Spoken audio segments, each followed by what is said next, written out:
May 3rd, 1945, 7 kilometers east of Regensburg, Bavaria. Schwester Greta Hoffmann stands in what used to be a church basement. Around her, 200 wounded men, screaming, begging, dying. In her hand, 3 morphine syringes. 3 for 200 men. The math was brutal. The choice, impossible.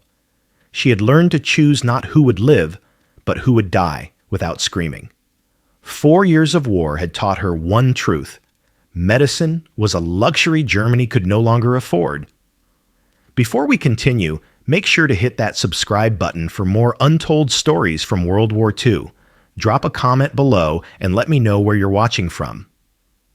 I read every single one. June 1941. Greta Hoffmann wasn't supposed to be here. She'd graduated top of her nursing class in Hamburg.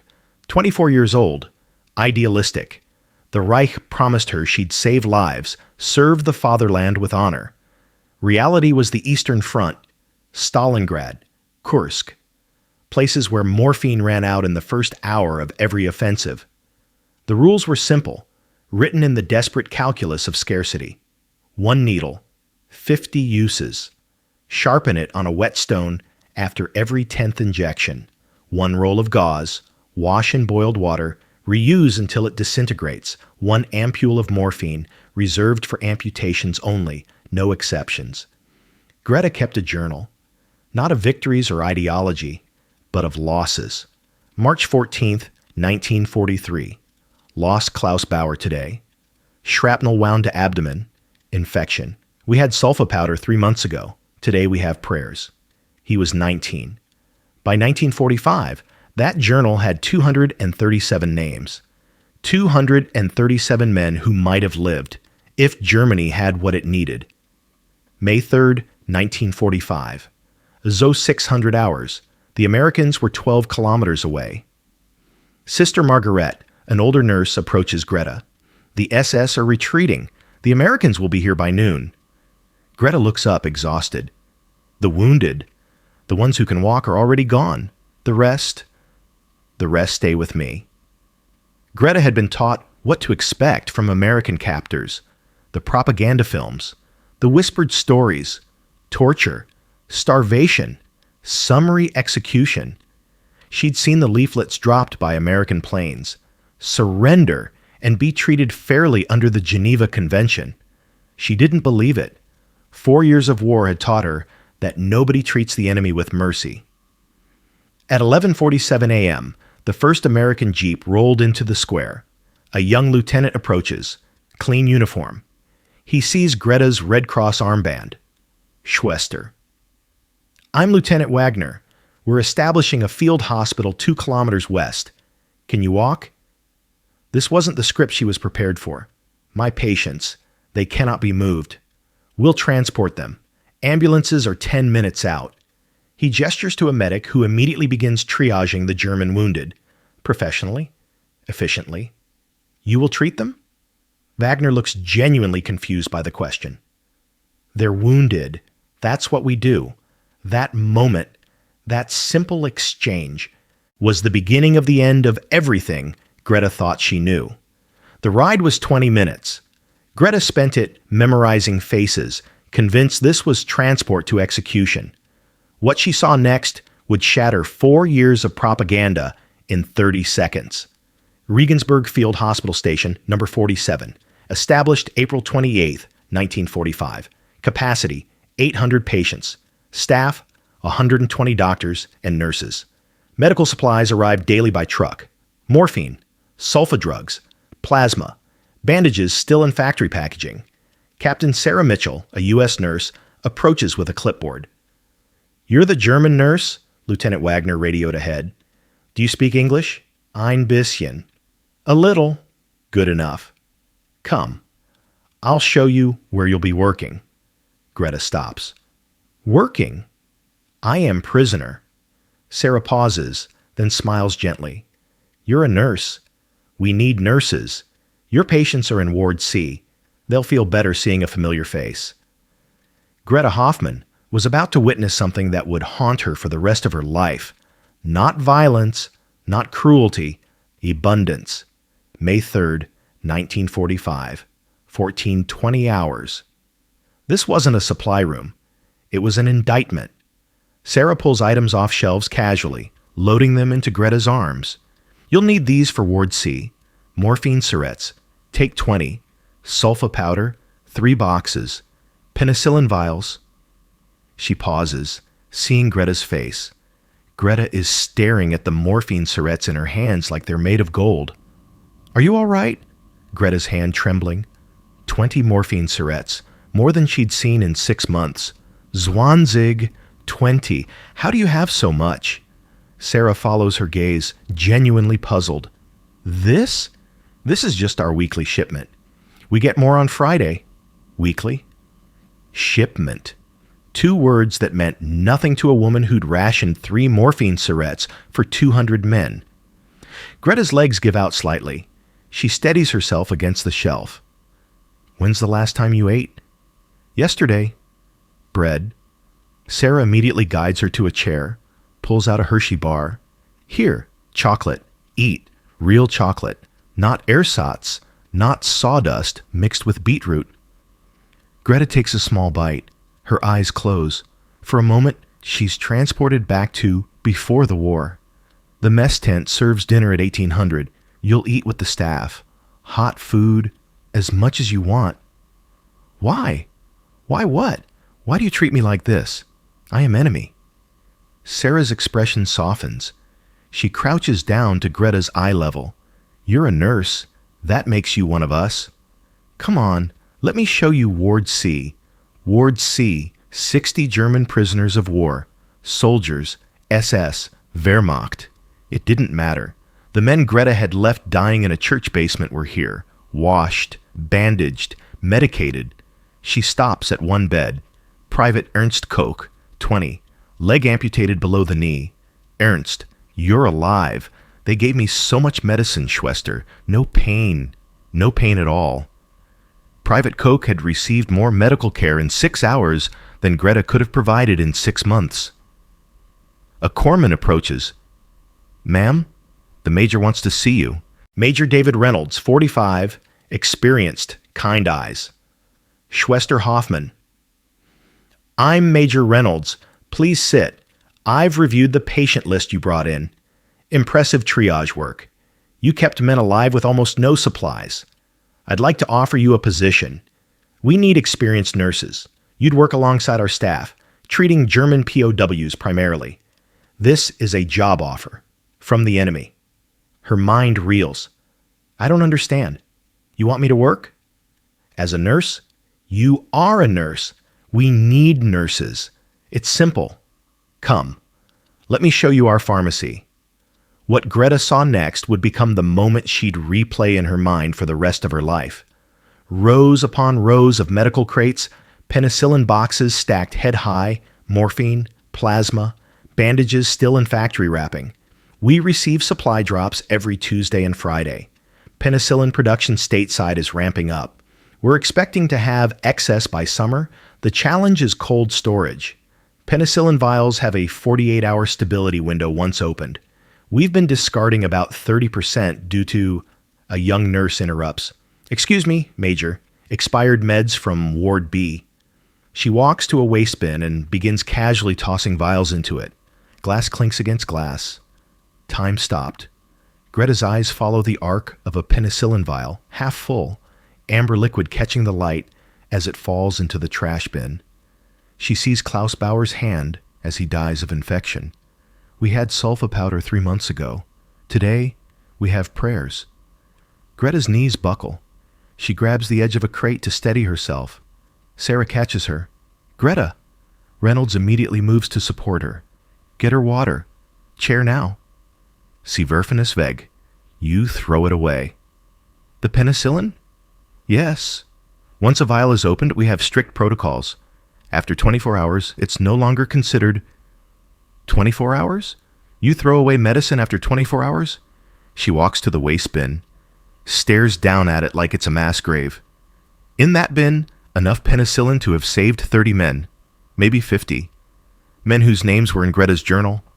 I had 300 men. Infection. Die, all die. No medicine. And you throw it away? Reynolds' face shows understanding dawning. Jesus Christ, she's been rationing. He approaches Greta slowly. Schwester Hoffmann. Greta. I'm sorry. I didn't realize the situation in Germany was that severe. Greta laughs, a broken, bitter sound. Severe? We sharpened needles 50 times. We boiled used bandages. We chose which men deserved to die without screaming. She pulls the worn syringe needle from her pocket. This needle. I used 53 times. 53 soldiers. When it broke, I cried. Not for the men, for the needle. She looks at the waste bin again, then at Reynolds. You fight a war of abundance. We fought a war of scarcity. We never had a chance. In that moment, Greta Hoffmann understood something that would take historians decades to articulate. Germany hadn't lost because of tactics, or courage, or ideology. Germany lost because America could afford to throw away medicine. But this was only the beginning of Greta's education. What she would learn about American industrial capacity would shatter everything the Reich had taught her. May 4th through May 10th, 1945. Greta worked 12-hour shifts, not because she was forced to, because for the first time in 4 years, she could actually save lives. In the mess tent, Sarah sits down across from Greta. Mind if I join you? Greta looks up, surprised, nods. Your English is getting better. Practice, every day. Can I ask you something? About before? The needle you showed Major Reynolds, you really used it 50 times? 53, I counted. Sarah sets down her fork.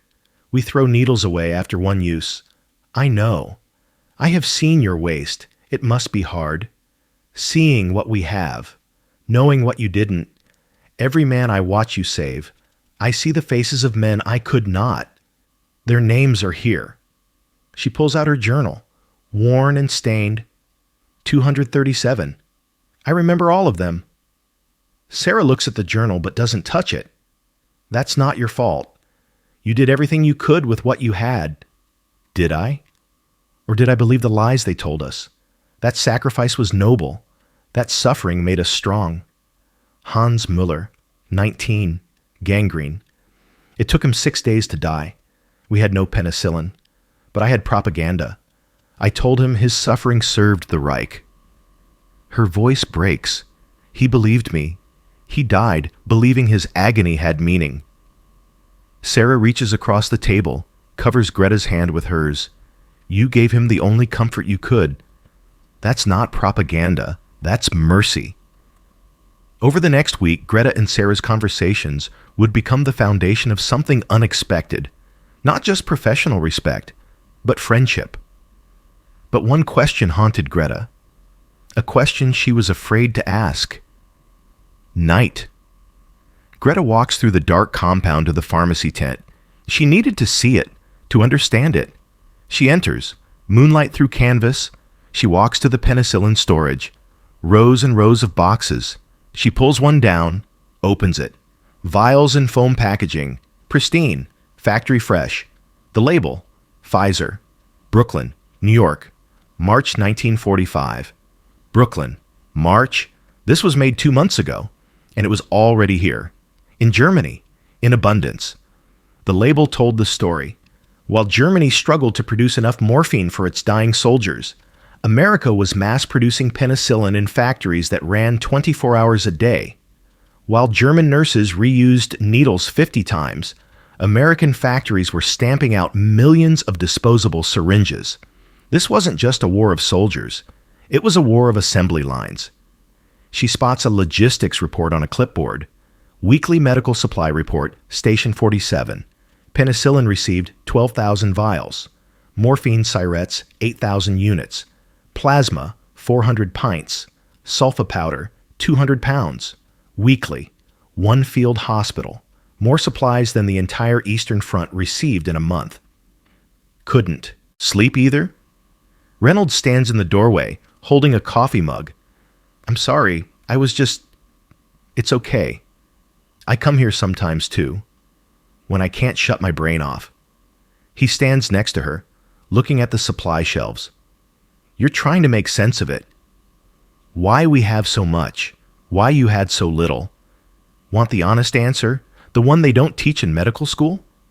Because we have factories, big ones, lots of them, and nobody's bombing them. He picks up a penicillin vial. This vial? Made in Brooklyn.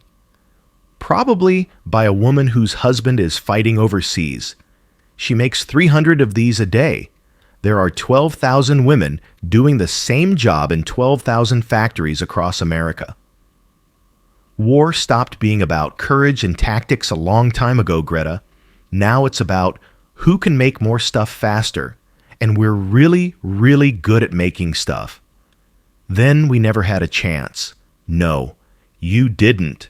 And I'm sorry, thousands of good men died before your leaders figured that out. For what it's worth, you're one hell of a nurse. You saved lives with nothing. Imagine what you could do with something. May 15th, 1945. 12 days after Germany's surrender. Radio in the mess tent broadcasting news in German.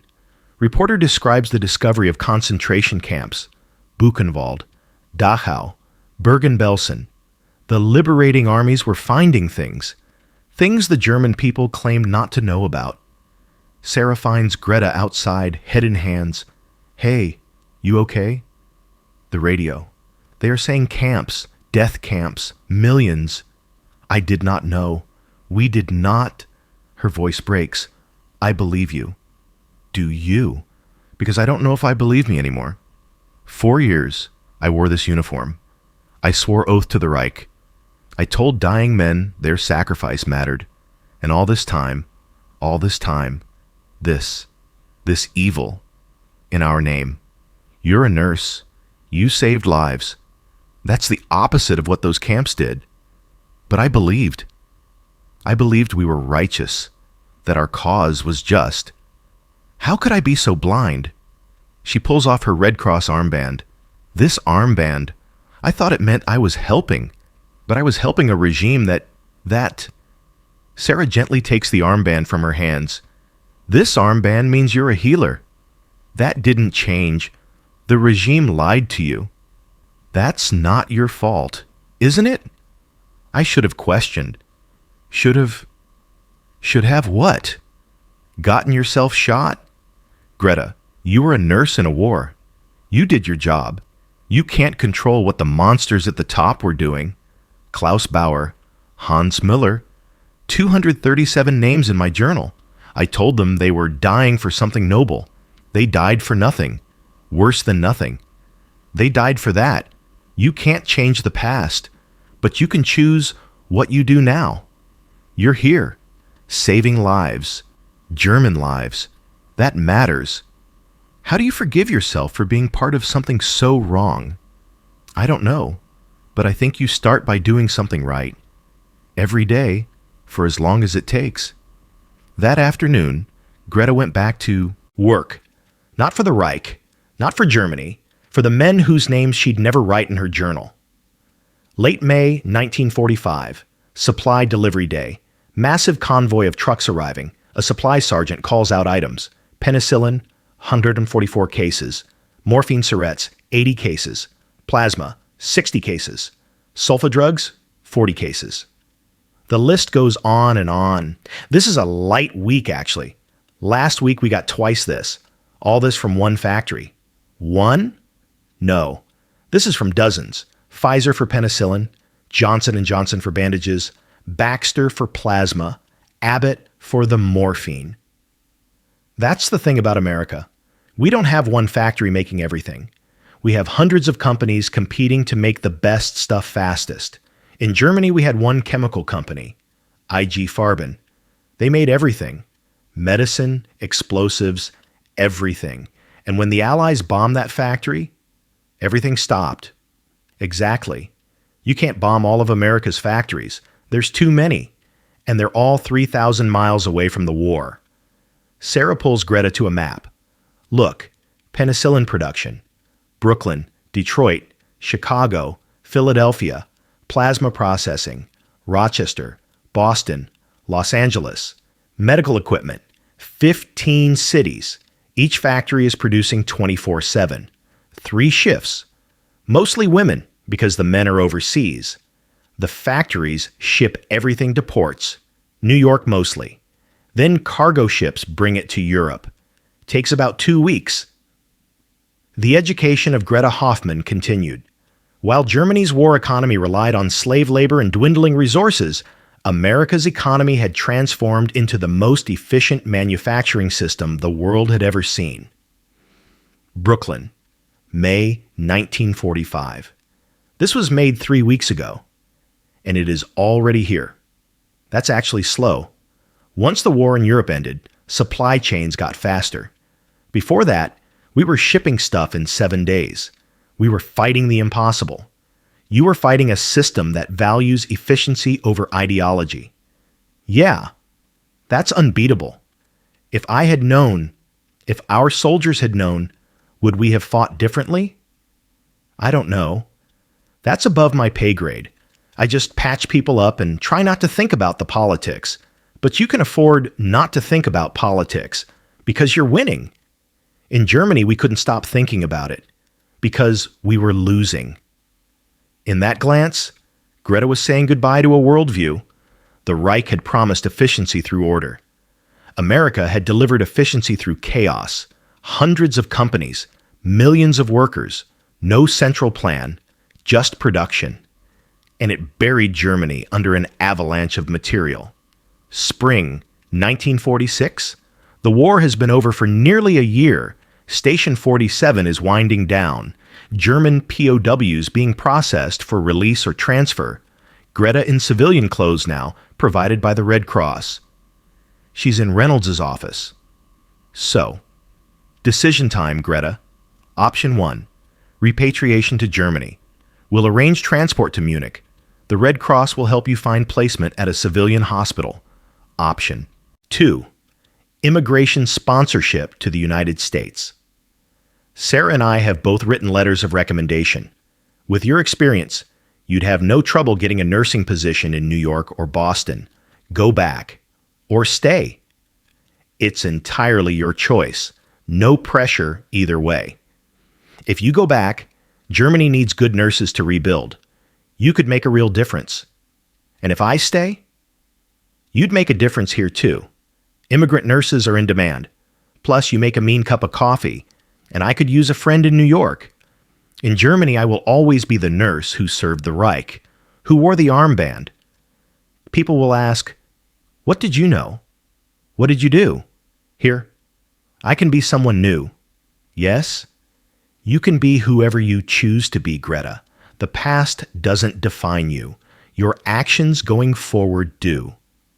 On April 3, 1946, Schwester Greta Hoffmann signed immigration papers to the United States of America. She would never return to Germany.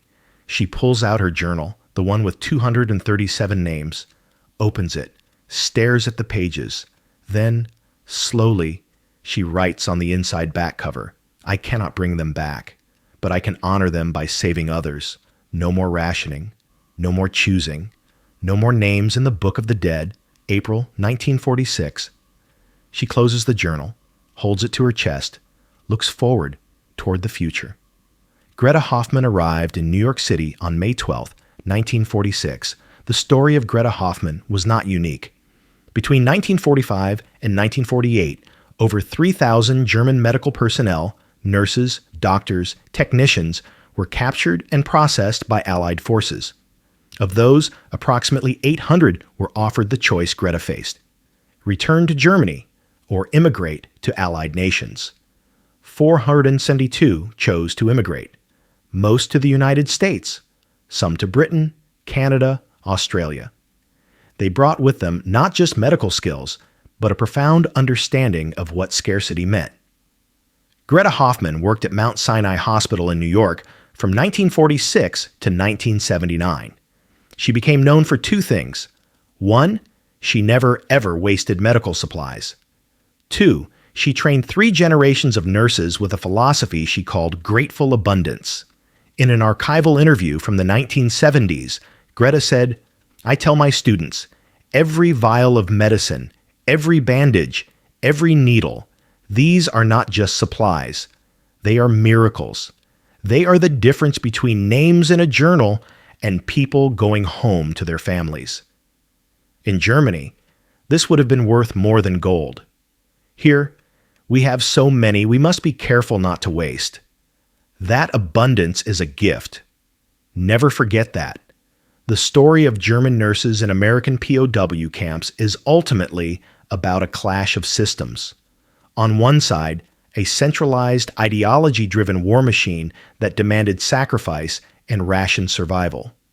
On the other, a decentralized, production-driven economy that could afford to waste and still have plenty. The moment Greta Hoffmann saw that penicillin vial hit the trash was the moment she understood.